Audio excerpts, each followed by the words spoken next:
Alhamdulillahi Rabbil Alameen. As-salatu was-salamu ala khatamin nabiyyin wa ala alihi wa sahbihi ajma'in. Amma ba'd, fa'udhu billahi minash shaitanir rajim. Bismillahir rahmanir rahim. Qala Allah ta'ala fi surati al-Baqarah. ثم عفيدوا من حيث عفاد الناس واستغفروا الله إن الله غفور رحيم. Translation: Then return from the place where all the other people return and pray, asking the forgiveness of Allah. Indeed, Allah is all forgiving, most merciful. In this ayah, Allah subhanahu wa ta'ala has commanded that as in the pre-Islamic era, Quraysh, who were the inhabitants of Mecca and the aristocrats among the Arab, would not go up to Arafat on the 9th day of Zilhajj along with the common folks. But what they would do, they would stay back in Muzdalfa and from there go back to the next stage of the Hajj, which was post-Hajj visit to Kaaba. Hazrat Aisha Siddiqa Raziyallahu Ta'ala Anha narrated that the Quraysh would do that and would not come to Arafat, but Allah subhanahu wa ta'ala commanded Prophet Muhammad sallallahu alayhi wa sallam to go to Arafat.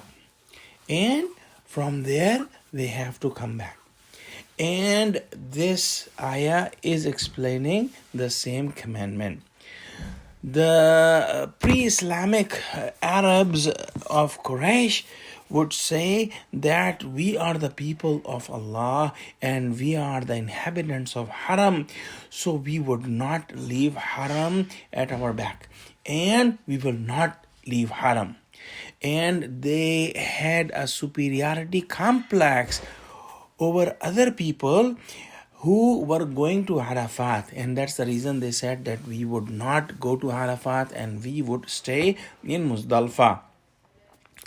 And when the other group of the people would come back from Arafat to Muzdalfa, the Quraysh would come back with them. So Allah subhanahu wa ta'ala ordered this, that everyone must go to Arafat, and as it was described before, this is the most important part of the Hajj.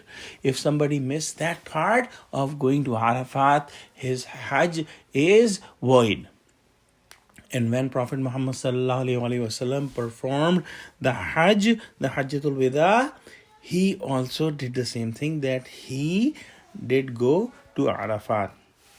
Now in this ayah, Allah subhanahu wa ta'ala commanded us to seek forgiveness from Allah subhanahu wa ta'ala, and we must do istighfar as Nabi Kareem Muhammad sallallahu alaihi wasallam used to say istighfar 3 times after the salah. So the commandment for every Muslim in this ayah, that when they are coming back from Arafat, they must ask for the maghfirah. Although Allah subhanahu wa ta'ala has made an announcement among the angels that the people of Arafat are forgiven, but this should not keep the Muslims away from asking the forgiveness of Allah. And no matter how good the worship is, there is always room for more istighfar and more forgiveness. Indeed, Allah subhanahu wa ta'ala is all forgiving and most merciful. Let's pray to Allah subhanahu wa ta'ala that, oh Allah, give us true understanding of Islam and the worships of Islam, and oh Allah, invite us also for Hajj. Ameen. Wa akhiru da'wana alhamdulillahi rabbil alameen. Wassalamu alaikum wa rahmatullahi wa barakatuhu.